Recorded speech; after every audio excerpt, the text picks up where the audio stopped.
Welcome back to the Safe House Travel Diary. I'm your host, Suha. We last left off as night one in Beirut was coming to an end after visits to two very contrasting places, Burj al-Barajne refugee camp and the famed neighborhood of Mikhael. We're now at day one in Beirut, where I go back to Mikhael for a quick coffee with the up-and-coming young rapper Ziggy, who you heard from a little bit in episode 3.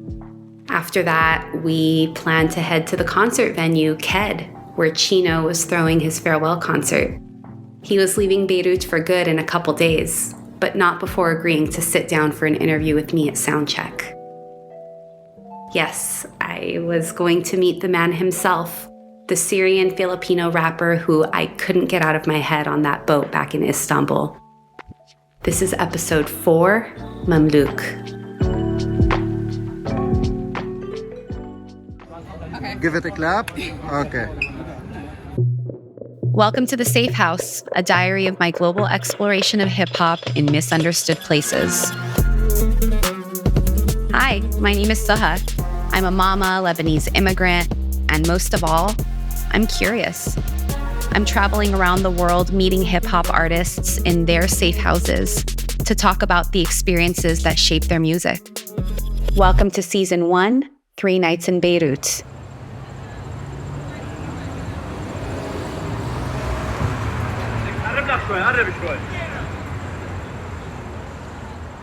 It was one of those unremarkable mornings in Mikhael.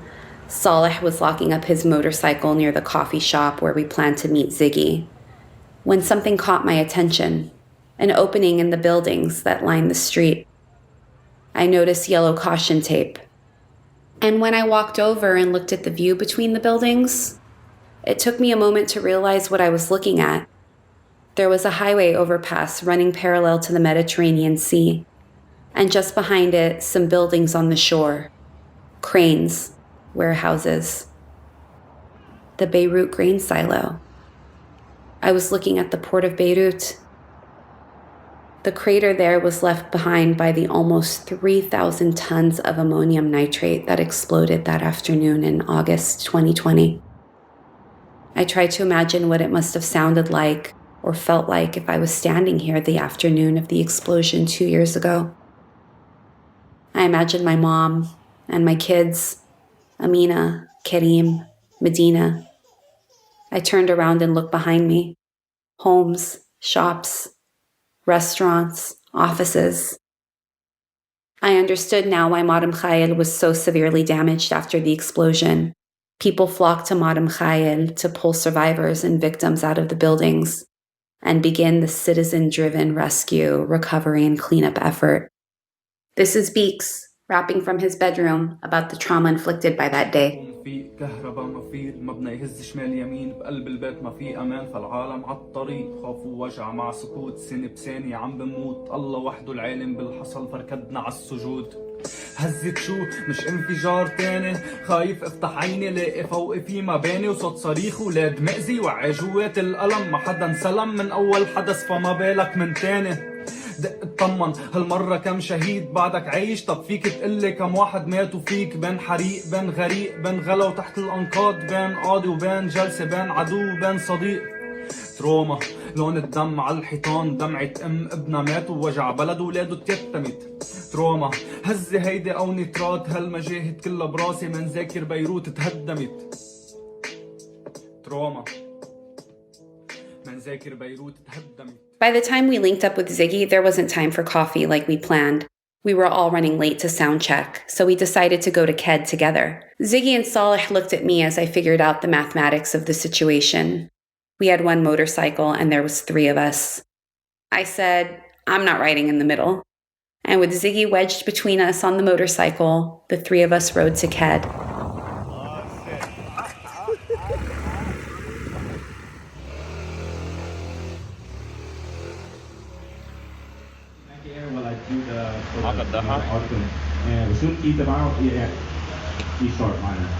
I've been backstage at dozens of shows. You stay out of the way, you don't leave a footprint, and you don't take pictures.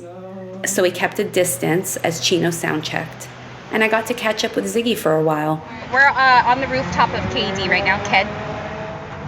Chino's sound checking right now. Ziggy's about to sound check in a couple of hours. We're just hanging out. So I'm a third culture kid. I'm Palestinian in Lebanon. Yeah. Oh, shit. Yeah. Us, like Lebanese Americans, we have our own culture. It's like a mix. Chino, third culture. Chino في من كل شيء. سوري على فلبيني على دوشة. Yeah. All right, back to Ziggy. Yeah. So that's how you came up with your name. Volume is up. I will stop my finger randomly on a name. I stopped on an ugly name, but besides it, can be Ziggy. I chose it. We're just hanging out, listening to... الراس المثالي.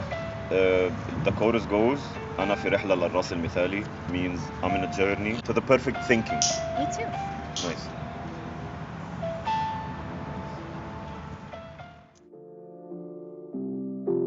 This is Aladin, the lead producer at Ziggy's label, Beirut Records and Entertainment. There's a lot of crazy kids these days in this country doing crazy shit. When it comes to hip-hop music, they have the real message. You're tired of hearing like I'm a Patek watch and a Cuban link chain and all that shit. You want to hear someone that can talk to you. People have to go through pain to create something beautiful for other people. These are the people that are going to talk to you. The pain that people went through generated some new shit. كل ما بتغير عم ببقى حزين دماغي عنيفة وعالكافي شياطين بيجربوا ينزلوني بس ببقى طويل راس مخزوق قدام. So how did it start for you? I was a nobody. I was a nobody for the wrong reasons. I was Palestinian. I was a bullied kid. I was not a happy kid.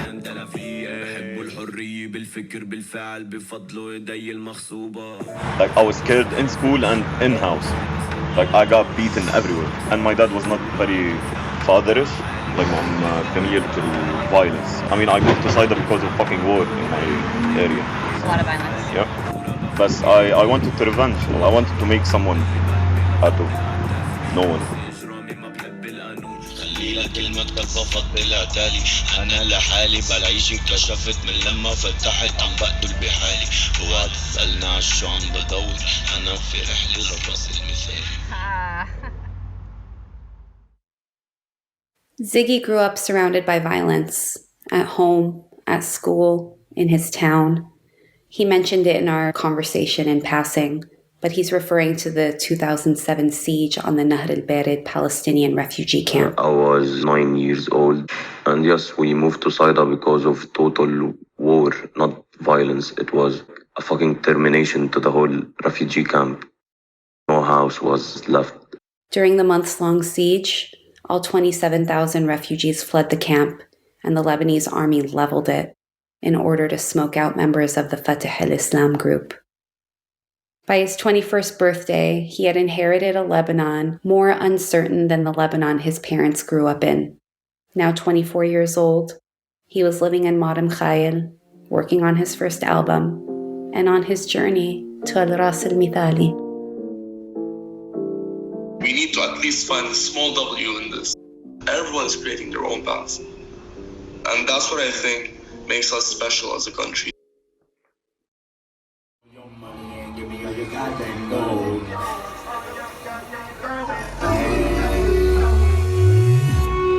He's not the one who sings and speaks. Let's try something with autotune and see how it works.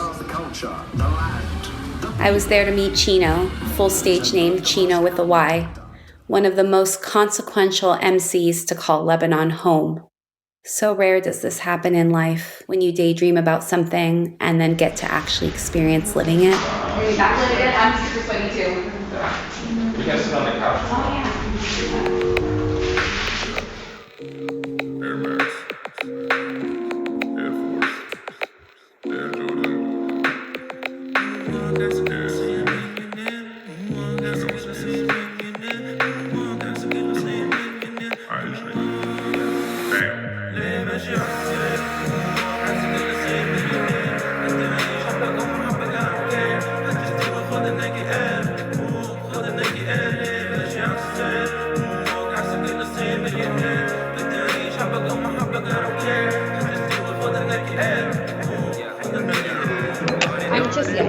I'm just gonna close the door. Okay. Actually. Okay.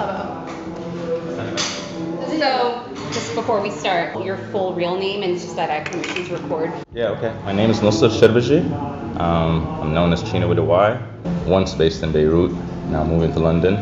I'm a rapper, producer, organizer, artist manager, and just do stuff with hip hop here in Beirut.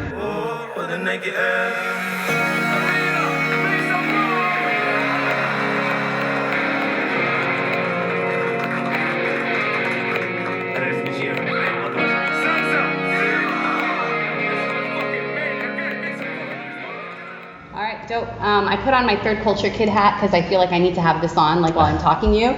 Because we were just talking about like what it means to be a third culture kid. Because you're like a fourth, fifth, sixth culture kid.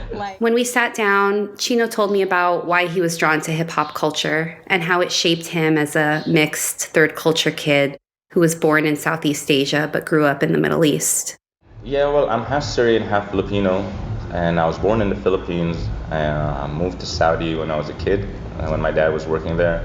And I'm really looking forward to London because I'm always on the move, I don't feel like I really fit anywhere anyways, And are you still connected to the Philippines? Yeah, my whole family actually lives in Manila. Mm-hmm. Ever since the war in Syria, they all kind of moved to Manila.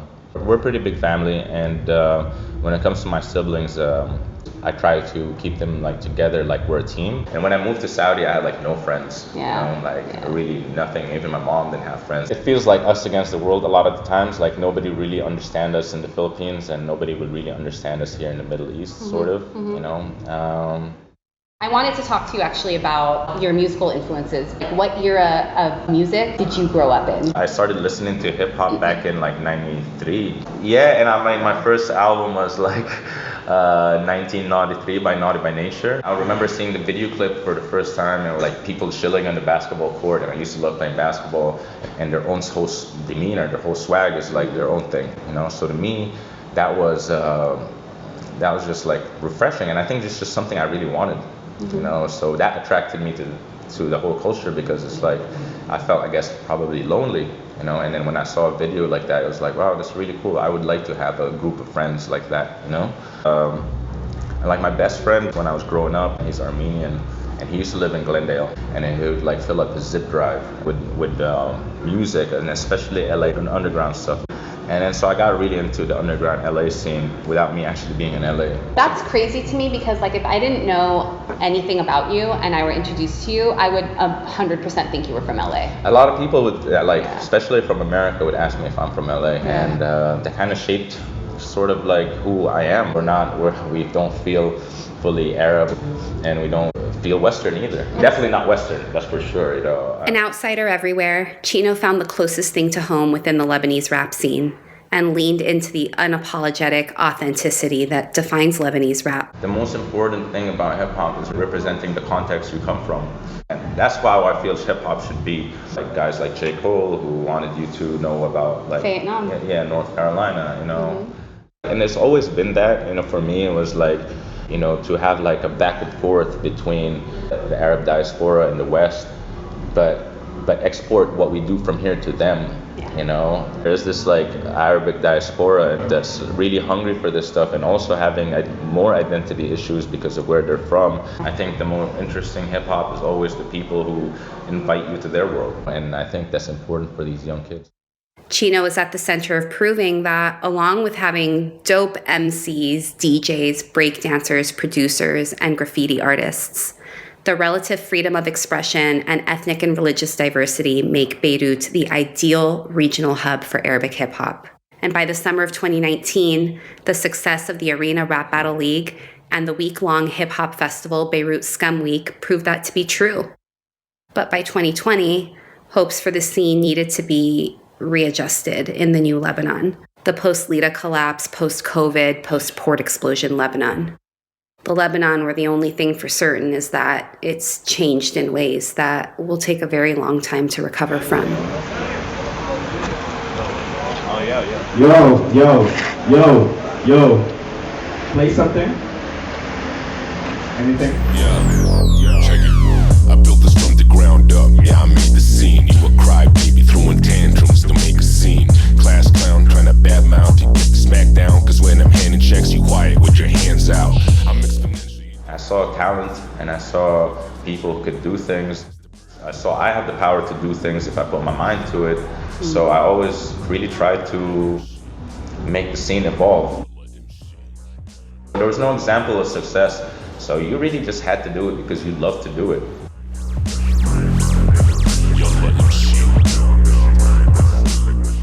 You don't want rap to be an anomaly, you want to be in the fabric of your society. You had to push the standards and you had to push the whole scene. So if there's only one person succeeding, then you're not really creating a market, you're just creating an anomaly. In 2019, I felt like it was our peak in Beirut. Whether it was like the battle rap league called the Arena, you know, we wanted to produce it in a high level. We wanted to do like the festival like Beirut Scum Week. We wanted to prove, okay, we're here now.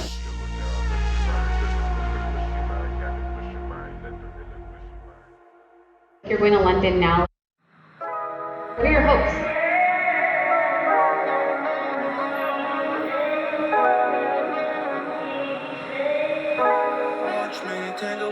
At first, empowering myself and having a chip on my shoulder where maybe there was doors that closed in front of me, you know. I really like to look at my albums as like phases of my life. Okay. And the album MAMLUK was like kind of like to inspire people who are kind of like me, who don't fit in and they're like in the small minority group. And then the MAMLUKs are basically like slave warriors that rose into the ranks and became, you know, generals, and then they became like leaders and they had their own caliphate.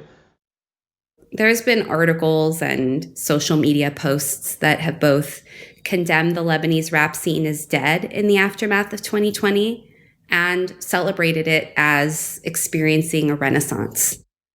Which one is true depends on who you ask. But one thing is for sure.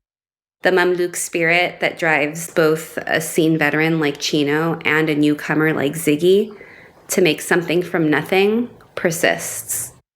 And if Aladin is right about great pain leading to great art, Lebanese rappers have a deep well to draw from. Many men wish that on me, trying to kill me for my sins. Cause I don't sin similar to them. 2020 vision, I can see him praying on my phone. Many men wish that on me, trying to kill me for my sins. Cause I don't sin similar to them. 2020 vision, I can see him playing on my phone. Thank you so much. This You're is like welcome. such a crazy day for you. Like, I really appreciate you taking time out. No. Can I just get like a quick pic? Yeah. Great. Thank you so much. I'll see you tonight. I'm so excited. Yeah, all right, see you guys. See you.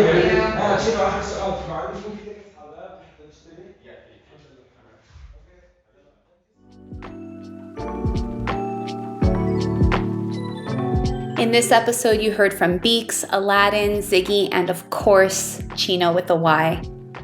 To hear the music featured in and inspired by this episode, check out the playlist in the show notes. You can also find more information about the siege on Nahr al-Barid and the other themes touched upon in this episode in the show notes as well. And lastly, a very special shout out to my street team, the listeners who've been emphatically spreading the word about this podcast and sharing their impressions of season 1 so far. Your feedback means the world to me, and I have been implementing it. Did you notice that this episode is a little bit longer than the other ones? So if you haven't yet, you can leave your feedback on Apple, Spotify, or wherever you listen. Join me next week as Saleh and I bask in the full glory of the Lebanese rap scene at Chino's farewell concert and go on another little unplanned adventure. Until then, peace and much love to you.